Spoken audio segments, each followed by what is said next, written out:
पहले अपने शिव गुरु के चरणों में प्रणाम करती हूँ, मैया पार्वती के चरणों में प्रणाम करती हूँ, लीलम दीदी हरिंदर भैया के चरणों में प्रणाम करती हूँ, सभी गुरु भाई गुरु बहन के चरणों में प्रणाम करती हूँ। मेरे प्रणाम को स्वीकार कीजिए। गुरु भाई गुरु बहना कथा सुनाने जा रही हूँ। कृपा करके कथा को ध्यान से सुनिएगा। ध्यान से सुनने से ज्ञान मिलता है।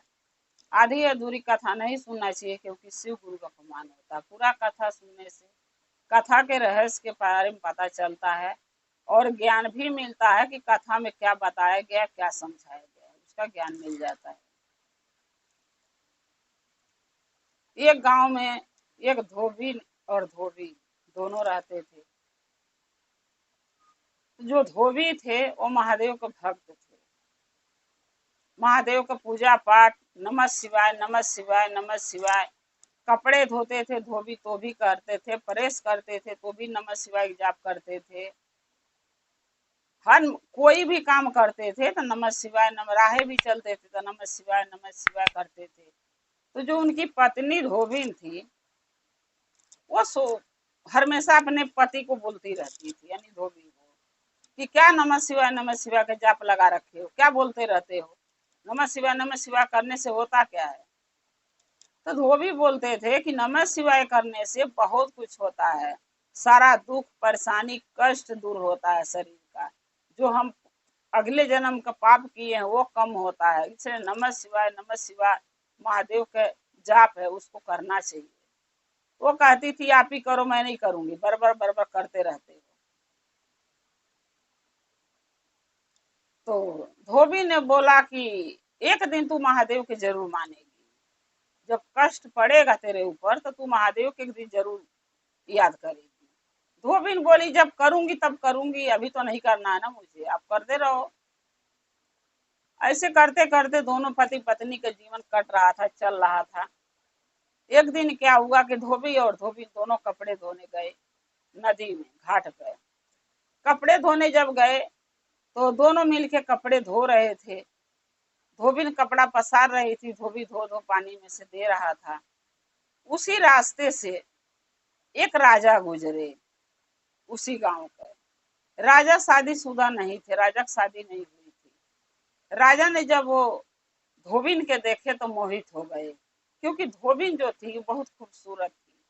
आज जो धोबी था वो सांवला था, थोड़ा काला था। अब राजा ने जब उस धोबिन के देखे तो मोहित हो गए। उनके मन में विचार आया कि इस धोबिन से अगर शादी मैं कर लेता तो मैं इसको रानी बना के रखता। राजा घोड़े से उतरे और धोबी के पास गए। बोले ये तुम्हारी पत्नी है? धोबी बोला हाँ। राजा बोले इस तुम्हारे पत्नी से मैं शादी करना चाहता हूँ। धोबी बोला ये नहीं हो सकता, क्योंकि मैं इसको से शादी किया हूँ और जब मैं इसको छोड़ूंगा ही नहीं तो आप शादी करेंगे कैसे। धोबी राजा ने बोला कि अपनी पत्नी से पूछो। जब पत्नी से पूछे तो धोबी ने भी बोली नहीं, मैं शादीशुदा हूँ, आपसे शादी नहीं कर सकती। अब राजा जान गए कि गरीब है, और गरीब माने के लालच दो तो जरूर बात मानेगा। तो धोबिन जो थी वो लालची थी, थोड़ा दूसरे का धन दौलत देख के उसको जलन होता था। वो ये सोचती थी दूसरे के धन दौलत या सुख सुविधा घर में ऐसो आराम में है तो हमारे घर में क्यों नहीं। वो लालची थी। तो इसीलिए कहते हैं गुरु भाई गुरु बहना, लालच नहीं करना चाहिए, चाहे वो सामान का लालच हो, चाहे धन का लालच हो, चाहे कोई भी चीज वस्तु का लालच हो। क्योंकि लालच का नाम चौपट है। जब आदमी लालच करता है तो उसके साथ जरूर कुछ न कुछ एक दिन बुरा होता है।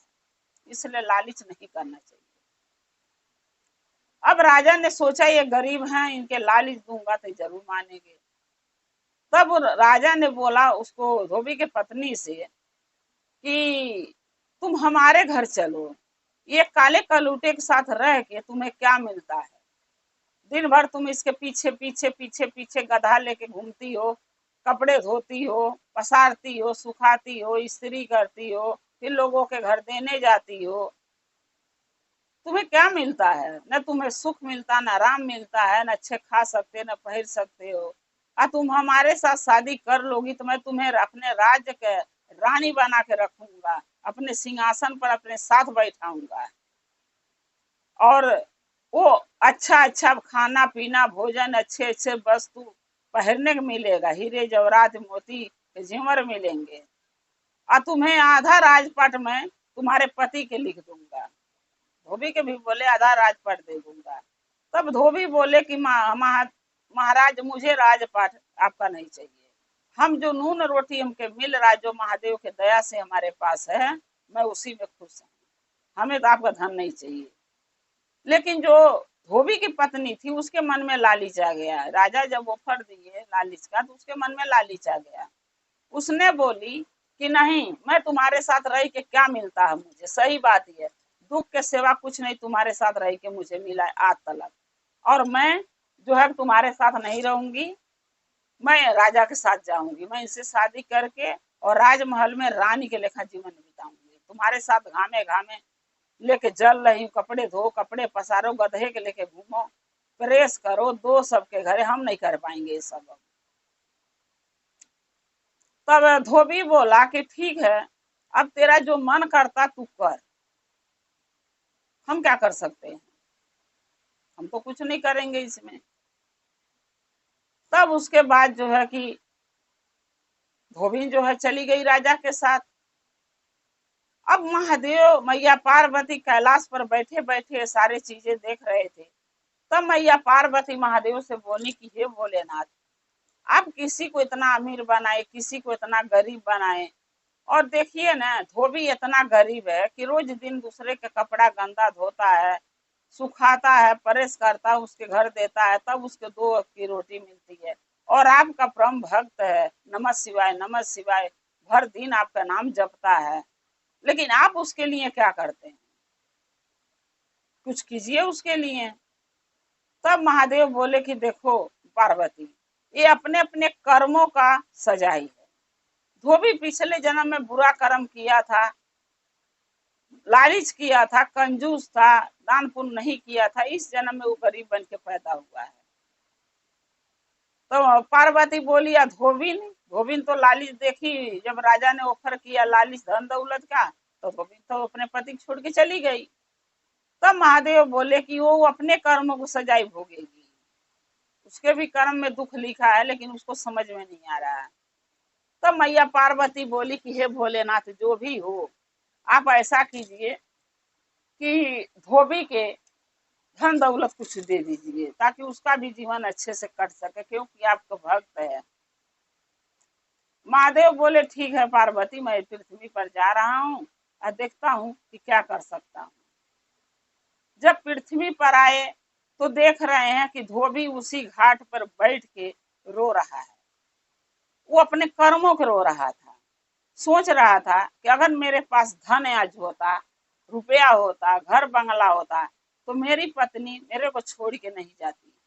लेकिन आज मैं गरीब हूँ, मेरे पास कुछ नहीं है, इस कारण से मेरी पत्नी मुझे छोड़ के चली गई एक राजा के साथ, धन धन का लालच में। यही सब सोच के वो रो रहा था। तो महादेव क्या किए कि अपना रूप धारण करके साधु के भेष में उसके पास पहुंचे, जहां वो रो रहा था बैठ के नदी किनारे। जब पहुंचे तो उससे पूछने लगे कि बेटा तुम क्यों रो रहे हो। बूढ़े का भेष धर के गए थे। बोले बेटा क्यों रो रहे हो। धोबी बोला बाबा मैं क्या करूं, पता नहीं कौने जन्म का कर्म मैं क्या बिगाड़ा था, जो इस जन्म में मैं गरीब पैदा हुआ। और गरीबी के हालत में जैसे तैसे जिंदगी तो बिता रहा था, मैं दूसरे कपड़े लते धो के खींच के अपना नून रोटी चला रहा था। लेकिन हमारी पत्नी भी हमें छोड़ के चली गई, क्योंकि हम गरीब हैं। राजा ने ऑफर दिया धन का, वो चली गई उनके साथ। हम यहाँ पर अब रोए नहीं तो क्या करें, क्योंकि अब तो मैं अकेला हो गया हूँ, बाल बच्चे भी नहीं अभी हुए थे कि जिनके सहारे में अपनी जिंदगी काटूंगा। वो तो राजमहल में राज करेगी, अब मैं क्या करूँ। तब वो महात्मा बोले कि देखो बेटा रो मत, अपने अपने कर्मों का सजाई सभी कोई भुगता है, और जो कि तुम्हारी पत्नी को भी मिलेगा, लेकिन वो समझ नहीं रही है। अरे गया तुम्हारे दुख की बात, तो तुम्हारे जो दुख का दिन थे वो कट गए, अब तुम्हें धन दौलत मिल सकता है। बोला धोबी बोला बाबा कैसे मिलेगा। तो महात्मा बोले मैं दूंगा, मैं तुम्हारा सहायता करूंगा। धोबी को शक हुआ, धोबी पूछने लगा हे महात्मा आप कौन हैं। आखिर हमारी सहायता आप क्यों करना चाहते हैं? हम तो आपके लिए कुछ किया भी नहीं। तो आपका हमारा क्या रिश्ता है जो आप हमारी मदद करना चाहते हैं? तब महात्मा बोले कि एक शिष्य, एक भक्त और एक गुरु का रिश्ता है। तब धोबी को और शक हुआ कि ये कोई साधारण इंसान नहीं है। तब धोबी बोला कि हे महात्मा, अपना असली रूप में आइए और मुझे दर्शन दीजिए, क्योंकि मुझे लग रहा है हमारे भोले बाबा आए हैं। हमें ऐसा महसूस हो रहा है। आप अपने असली रूप में आइए बाबा, हमके दर्शन दीजिए। तब महादेव अपने असली रूप में आके और उस धोबी को दर्शन दिए। जब दर्शन दिए, धोबी ने उनको पैरों में गिर गया। अब बोलने लगा कि हे महात्मा, हे महादेव, मैं क्या करूं, हमारी पत्नी हमें कैसे मिलेगी? तब महादेव बोले कि देखो बेटा, तुम क्या चाहते हो हमसे, जो कहो मैं तुम्हें करने तैयार हूँ। धोबी ने बोला कि हे महात्मा, एक तो मैं गरीब हूँ, जिसके कारण से मेरी बीवी चली गई, आप सब जानते ही हैं।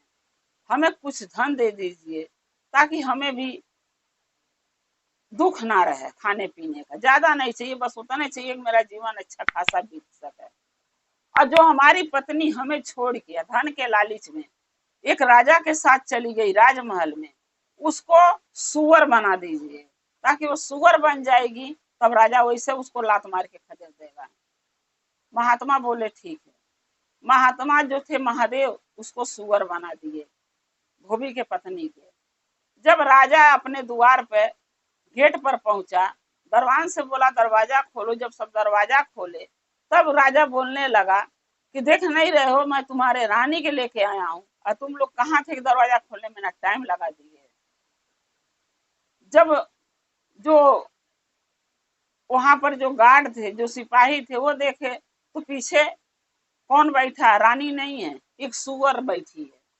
तब वो बोल रहे हैं सारे दरबान, अरे महाराज, ये तो आप सुअर लेके आए हैं, आप कहते हैं रानी लेके आया हूँ, आपके पीछे सुअर बैठी है। राजा बोले गला काट दूंगा, ज्यादा बोलेगा सबका गला काट दूंगा, सबके नौकरी खदेड़ दूंगा। नहीं, चुपचाप रहो, हमें उल्लू बनाते हो। मैं एक औरत को लेकर आया हूँ और तुम सुअर बना रहे हो उसको। सारे बोले ठीक है महाराज, आप की बात सही है, आप जाइए शादी कीजिए। जब अंदर लगे राजा जाने, तो वहां जितने दास दासियां थे सब लगे कहने, महाराज ये क्या लेकर आए हैं? कह रहे हैं मैं एक रानी के लिए आया हूँ और शादी इससे करूंगा और तुम्हारी रानी बन जाएगी, अपने राज सिंहासन पर मैं बैठाऊंगा इसके साथ। सब बोलने लगे दास दासिया कि एक सुअर के अपना रानी बनाएंगे महाराज। राजा गुस्सा हो गया। एक दासी उसमें से बोली, राजा गुस्सा मत होइए, आपके जो सजाई मुझे देना आप दे दीजिए, लेकिन ये देखिए अपने पीछे एक बार घूम के देख के फिर आप निर्णय कीजिएगा कि हमारी दोष है कि नहीं। तब राजा जब घूम के पीछे देख रहे हैं, तो क्या देख रहे हैं कि एक सुअर बैठी है। अब राजा सुअर का भयानक सुअर देख के राजा ने लात मारा, सुअर नीचे गिर गई और उसको मार के खदेड़वा दिए। बोले इसको बाहर खदेड़ के आओ। अब राजा तो अपने दरबार में चले गए राजमहल में। अब वो जो धोबी की पत्नी थी, जो सुअर बन गई थी, वो फिर लौट के धोबी के घर आई। धोबी के घर आई तो देख रही है धोबी का घर मकान सब बन गया है, धन दौलत रुपया पैसा हर सुख सुविधा सामान धोबी के घर हो गया, जो महादेव को दया है, जो महादेव दिए थे। अब धोबी जो सुअर बनी थी, वो अपने पति के यानी धोबी के घर के आगे पीछे ही घूमा, कहीं जाना है।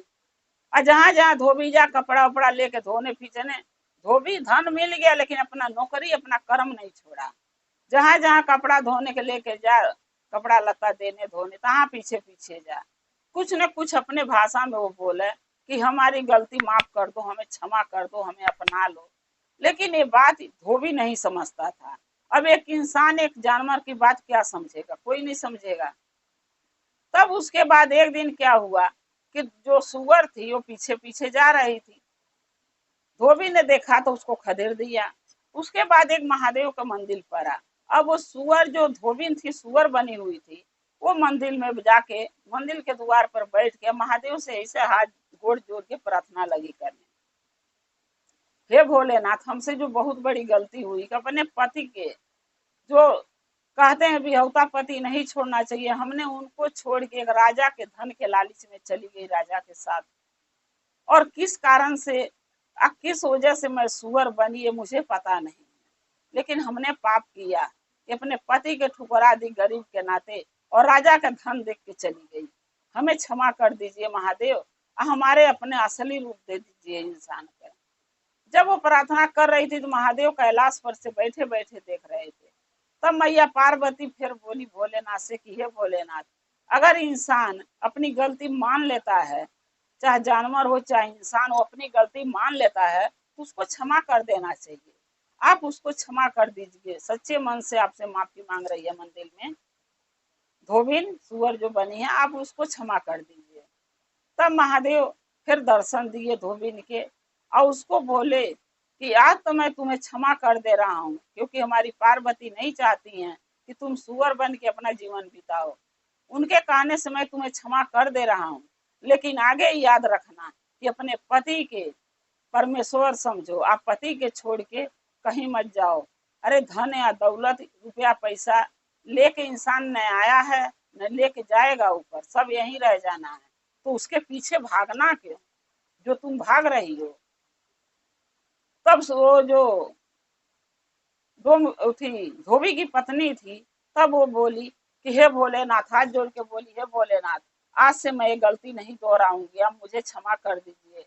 हम अपने पति के लगे जा रहे हैं, उनसे भी माफी मांग के उनके साथ अपना चाहे सुख में चाहे दुख में जैसा भी होगा उनके साथ जीवन बिताऊंगी। किसी के साथ नहीं जाऊंगी, किसी के धन के लालच में आज से नहीं पड़ूंगी, हमें माफ कर दीजिए। महादेव उसके आशीर्वाद दे के धोबिन के चले गए। उसको अपनी असली रूप में धोबिन आ गई, सुअर से इंसान बन गई। फिर अपने पति के घर गई, अपने पति से माफी मांगी। धोबी महादेव का भक्त था, बहुत बड़ा उसका दिल था, क्योंकि जो महादेव का भक्त होते हैं, शिष्य शिष्या होते हैं, वो माफ करना जानते हैं। वो माफ कर दिया धोबी ने अपने पत्नी को, और दोनों पति पत्नी अपना जीवन एक साथ बिताने लगे, हंसी खुशी रहने लगे और अपना धंधा नहीं छोड़े। वो अमीर हो गया, धन हो गया, घर द्वार महादेव दे दिए, सब कुछ दे दिए, लेकिन वो अपना रोजी रोटी धोबी नहीं छोड़ा। क्योंकि देखिए गुरु भाई ना कहते हैं धन बढ़े बढ़े तो मन ना बढ़े। अगर धोबी चाहता तो उसका मन बढ़ जाता, हमारे पास क्या चीज की कमी है, हम काम करें तो दूसरे कपड़ा धोए। लेकिन धोबी का सोच ये था कि ये हमारा रोजी रोटी है, एक दिन इसी से मैं रोजी रोटी कमा के खा के अपना जीवन बिताया हूँ, आज मैं इसको छोड़ दूं, धन मिल गया था, नहीं, ये हमारा रोजी रोटी है, हमारा कर्म है मेहनत करना और खाना। सो धोबी मेहनत करता रहा, चाहे कुछ भी हुआ, अपना मेहनत करना नहीं छोड़ा। इसीलिए कहते हैं गुरु भाई ना कि जो अपना कर्म है वो करना चाहिए, चाहे वो कमाना हो, गुरु भैया लोग कमाते हैं आदमी लोग, चाहे वो कमाने के लिए अपना कर्म करना हो, चाहे बाल बच्चे पोस के बाल के बड़ा करना हो, चाहे शादी ब्याह करना हो, चाहे घर मकान बनाना हो, चाहे धन दौलत जुटाना हो, हर इंसान अपना कर्म करना है, करना भी चाहिए। लेकिन कर्म करने के साथ साथ बाल बच्चे के लिए करने के साथ साथ महादेव का पूजा भक्ति आराधना चर्चा भजन साथ में नहीं छोड़ना चाहिए। क्योंकि अगर हम 8 घंटा मान लो 12 घंटा का समय हमारे पास अगर है, तो 12 घंटा में अगर 1 घंटा हम महादेव के दे देंगे और 11 घंटा बच्चों के देंगे तो भी कोई दिक्कत नहीं है। क्योंकि कम से कम जीवन तो पूरा हम बच्चों के लिए, अपने पति के लिए, बच्चों के लिए नहीं बिता दिए, कमाने में, बनाने में, सृजने में, धरने में। अब तो कुछ समय निकालूं अपने महादेव के लिए, जो सबको निकालना चाहिए। गुरु बहना, अगर मेरा ये कथा आपको अच्छा लगा कमेंट में लिख के जरूर भेजिएगा। चैनल को सब्सक्राइब कर लीजिए, जो भी मैं नया नया वीडियो डालती हूँ आपके पास पहुंचती रहे। आप हमारे कथा को इसे देखते रहें, अपना प्यार अपना दुलार देते रहें, और हम और आप शिव परिवार से ऐसे ही जुड़े रहें। हर हर महादेव, घर घर महादेव। महादेव के दया और कृपा सदा आप लोग पर बना रहे। शिव गुरु सदा आप लोग के साथ रहें। जय श्री गुरु।